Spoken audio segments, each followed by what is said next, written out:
다시 시작하도록 하겠습니다. 46번째 개송. 이 몸은 물거품 같고 아지렁이 같다고 깨달은 사람은 악마의 꽃 화살을 꺾어버리고 저승의 염라왕과도 만나지 않으리라.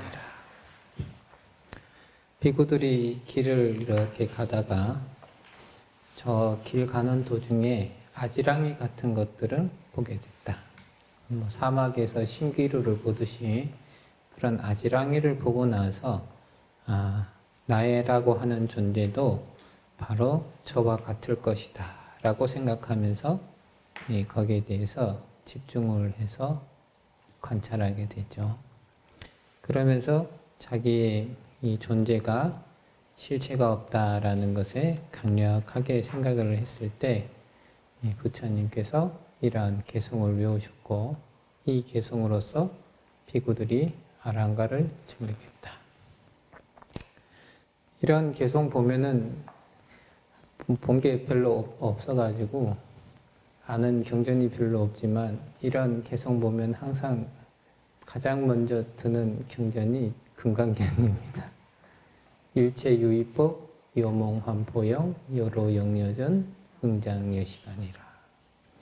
그런 것처럼 자기의 나라고 하는 것, 이것이 실체가 있다 혹은 영원하다. 우리는 이제 어느 자리에 집착을 많이 하느냐, 이 영원하다는 것에 집착을 하고요, 실체가 있다는 데 집착을 하거든요. 실체가 없다 하면은 집착하지 않고요. 귀신을 못 보는 사람한테는 귀신은 집착할 대상이 아니죠. 귀신이 보여서 계속 귀신이 아른거리면 집착할 대상이 되고요. 그리고 우리 가끔씩 드라마나 이런 데서 결혼식 같은 거 할 때 요즘엔 잘 모르겠지만 대체적으로 결혼을 할 당시에는 이 사람과 평생을 하고 싶다. 가끔씩 이제 경기 일으키는 말은 세세생생 이 사람과 부부의 인연을 맺고 싶다. 이렇게 해가지고 시간적으로 봤을 때 충분히 오랜 시간 동안 뭔가가 유지될 수 있겠다 싶을 때는 우리가 거기에 강하게 집착하는 마음을 내고 어떻게든 혹은 자기 생각에 이것은 오래 갈 것이다. 그 상황이 좋은 상황이든지 나쁜 상황이든지 간에 오래 갈 것이다 하면 거기에 금방 적응을 해서 원래 이런 거야 하고 그 상황에 이제 집착하는 마음들을 우리들은 많이 낸다. 그리고 분명하게 내 눈앞에 실체한다. 눈앞에 완전히 없는 것이라고 생각을 하면은 집착하지 않을 텐데 있다고 생각하니까 거기에 집착을 합니다. 제일 처음에는 가상화폐다 그래서 아이들이 그 게임할 때 쓰는 게임머니 이런 것들이 가상화폐로서 이것은 있어봐야 없는 것이다. 이런 인식을 가질 때는 그것이 별로 중요하지도 않고 집착할 대상도 아니었는데 그 90년대 말에 아이들이 많이 했던 리니지라는 게임을 통해서 그게 현금화로 막 되니까 갑자기 거기에 집중을 막 하면서 집착을 하고요. 더 나아가서 요즘에 이제 비트코인이라든지 이런 가상화폐들이 발달이 되니까 또 거기에 이제 또 돈이 된다 하고 그거로 누가 뭘 사서 떵떵거리고 산다더라 이러고 이렇게 되니까 갑자기 그게 실체가 없었던 것이 가상화폐라고 하는 이름 자체가 실체가 분명치 않다는 이름을 분명히 갖고 있는데도 우리 생활 속에서 누군가가 이득을 봤다. 그러니까 가상화폐라는 이름이 있음에도 불구하고 이것이 실제한다라고 생각을 하니까 투기도 일어나고요. 집착을 하니까 그 투기도 일어나고 거기에서 또 많은 이들이 또 좌절도 하고 돈 버는 사람은 돈 벌고 이런 일들이 꾸준히 펼쳐진다. 그럼 우리가 과연 이 쏟는 것은 어디에 쏟느냐? 실체한다. 실제하고 이것은 오래 갈 것이다. 주식도 이것은 상장해서 뭔가 이렇게 상한가를 계속 친다. 이러면은 거기에 강한 집착을 일으키고, 땅값도 부동산도 여기에 무슨 고속도로가 나기나 4차선 도로가 나기나 아니면 주변에 무슨 재개발이라든지 혹은 뭐 이렇게 보문단지처럼 큰 관광단지가 돼서 큰 개발 구역으로 잡혔다. 여기에 사람이 모일 거다.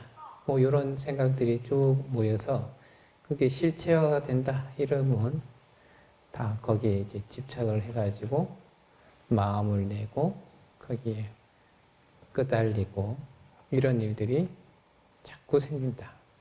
근데 그것들이 어느 순간에 쭉쭉 사라지면서 오래가는 것들이 아니고 실체하는 것들이 아니다.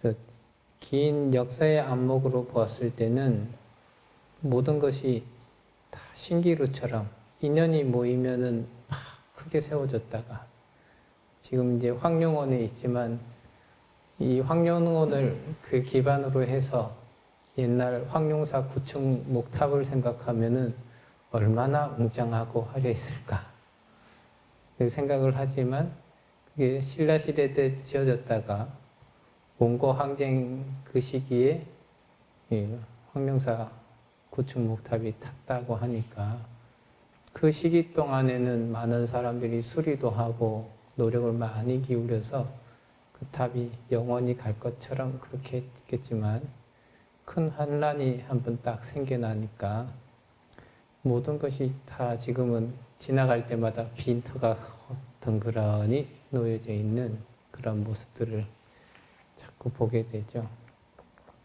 그래서 긴 안목으로 봐야 저것이 신기루구나 하고 아는 것이 있고요.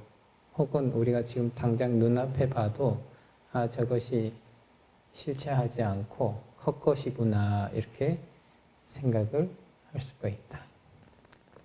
그렇게 생각하는 대상에 대해서는 우리가 그렇게 집착하는 마음을 내지도 않고 그게 크게 고민하지도 않고 그런데 영향받지도 않고 그래서 그거로 인해서 행복해지거나 괴로워지거나 이런 일들이 발생되지가 않거든요.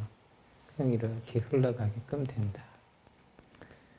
조금 이제 요 개성하고는 조금 멀긴 하지만 어른 스님이 뭐 이렇게 길을 가는데 도를 아십니까? 뭐 이런 분이 붙었나 봐요. 그래서 스님 제가 뭐를 믿는데 거기서 자꾸 뭔가 눈앞에 뭐가 보입니다. 뭐 이런 얘기를 스님한테 했나 봐요. 그랬더니 스님이 약간 사투리조로 얘기하셨을 거예요. 헛거다 헛거 이러니까 그 상대방이 못 들은 거예요. 못 알아들어서 그게 뭡니까? 환시 헛거 봤다고 얘기를 쭉 하고 근데 무슨 소리가 자꾸 들립니다. 그거 환청이다. 그 뭔 말입니까? 헛거 들은 거다. 그 얘기를 이렇게 하니까 제일 처음에는 어른 스님을 전도하려고 왔던 사람이 그 얘기를 쭉 듣고 그냥 이 발길을 돌려서 갔다 이렇게 왔는데 그걸 자기가 정말로 경험했다 이렇게 생각하고 이것이 진리다 이렇게 생각하는 사람은 거기에 굳게 믿음을 가지고 집착을 일으키고 그것을 헛거다 실체가 있지 않고 금방 사라질 것들이다 이렇게 생각하시는 분한테는 그 집착할 만한 거리가 전혀 되지 않는 거예요. 우리가 뭐 수행을 하다 보면은 수행에도 각각의 경험들이 있어서 어떤 시기가 돼서 공부를 하다 보면은 어떤 좋은 현상들 혹은 기이한 현상들이 자기한테 나타날 수 있는데 그 처음 겪었을 때는 그것이 너무 좋고 두 번, 세 번 겪다 보면은 이것이 실제구나라고 생각을 하고요. 더 반복이 되면 이것이 뭔가 된 거구나. 그 다음에 집착을 일으키고 그 다음에는 집착을 일으키고 나서는 뭐 수행을 한다고 앉아있기나 서있기나 간에 절을 하기나 간에 그것이 그 현상이 자기한테 일어나지 않으면 내가 지금 공부를 못하고 있구나. 좌절하고 그것이 발생이 되면 수행이 되고 있구나. 기뻐하고 그러면 어느 순간부터는 그 현상이 나에게 나타나기만을 바라는 마음으로 뭔가를 자꾸 하는 거예요. 그게 종착점이 아닌데도 자기의 종착점으로 삼아서 자꾸만 그런 행동들을 반복을 한다. 근데 그것조차도 어느 정도 시간이 지나고 공부가 익어지고 혹은 자기가 공부를 소홀히 하고 그러면 그것이 신기루처럼 아무렇게 해도 자기한테 나타나질 않아요. 그러면 그것이 헛거였구나를 한참이 시간이 지나서야 내가 거기에 속았었구나라는 것들을 분명하게 볼 수 있다. 근데 사람들은 이 집착하는 습관들이 있어가지고 악마의 꽃화살, 이제 중생이 봤을 땐 꽃이 나에게 날라온다 생각하는 거예요. 좋은 게 날라온다 이렇게 생각하는데 그 기본 속성은 화살이라서 맞으면 나에게 고통을 유발하는 것들인 거예요. 보기에는 꽃이라서 너무 보기 좋은데 맞으면 나에게 고통을 유발한다. 이런 환과 같은 것들에 집착을 하고 거기에 애착을 일으키고 하는 것들이 꽃화살을 맞는 것과 같은 거예요. 그래서 그 꽃화살을 꺾어버렸다 하는 것은 이것이 집착할 만한 대상이 아니고 실제 하는 것이 아니다. 그런 것들을 분명하게 알았던 사람들이 바로 지혜로운 사람이고 깨달은 사람이죠. 그렇게 하면 바로 거기에서 끄달리지 않고 그러한 업을 통해서 이 육도윤회의 괴로움을 뛰어넘게 된다. 저승의 염라왕을 만났다. 그럼 이제 최소한 사막도에 떨어지는 건데 그것을 벗어날 수 있는 계기가 된다. 뭔가 우리가 자꾸 애착을 하다 보면은 꽃화살을 잔뜩 맞고 잔뜩 맞은 사람들은 이 염라왕을 자주 만나고 출석을 체크하고 이런 일들이 발생이 된다.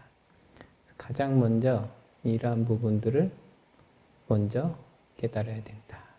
우리의 몸뚱아리, 우리의 마음 상태가 모두 환과 같다. 뜬금없고 또 실체가 없다. 이런 것들을 자꾸만 생각해야 된다. 우리의 몸도 매일같이 변하고 매일같이 무너지는데도 불구하고 우리의 몸이라는 것이 실체가 있고 이것이 분명하고 저도 제 몸뚱아리는 실체한다고 자꾸 생각해요. 그러니까 끼니 때마다 먹어주고 재워주고 갖가지로 뭐 해주고 이런 것들을 끊임없이 하면서 이게 좋은 거라고 생각을 하고 그래서 자꾸만 뭔가를 자꾸 하죠.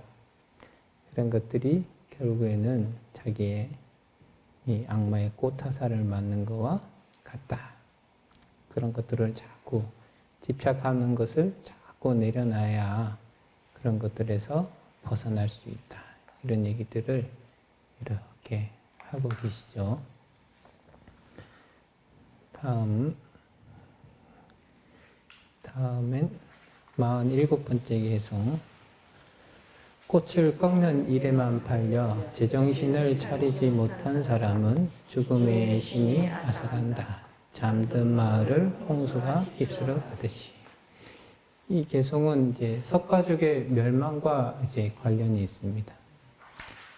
이 파사유광이 석가족과 결혼을 하려고 하는데 석가족에서는 파사유광이 가문도 좀 시원찮고 사람도 좀 안 돼 보이고 이래서 원래는 공주를 보내야 되는데 좀 천한 여인을 시집 보냅니다. 근데 이제 파사이광은 그걸 잘 모르니까 공주가 왔다 생각하고 왕비로 맞이해서 자식을 한 명 둡니다. 근데 그 자식이 이제 태어났는데도 친정에서 아무런 도움도 주지 않고 축하도 해주지 않고 이러니까 한번 석가족을 방문합니다. 방문했더니 천한 것의 자식이다 하면서 사람들이 업신여기고 그런 장면들을 스스로 경험하게 되죠. 그래서 자기 스스로 어릴 적에 생각합니다. 언젠가는 여기를 피바다로 만들겠다. 그래서 장성해가지고 기회가 닿았을 때 그 파사이광의 왕위를 찬탈하고 그런 다음에 군대를 일으켜서 석가족을 치러 갑니다. 근데 그 중간에 부처님께서 고목나무에 이파리가 하나도 없는 고목나무에 이렇게 앉아 계시니까 부처님께서 지금 석가족을 치는 것을 즐겨 하시지 않는구나 하고 군대를 2번 돌립니다.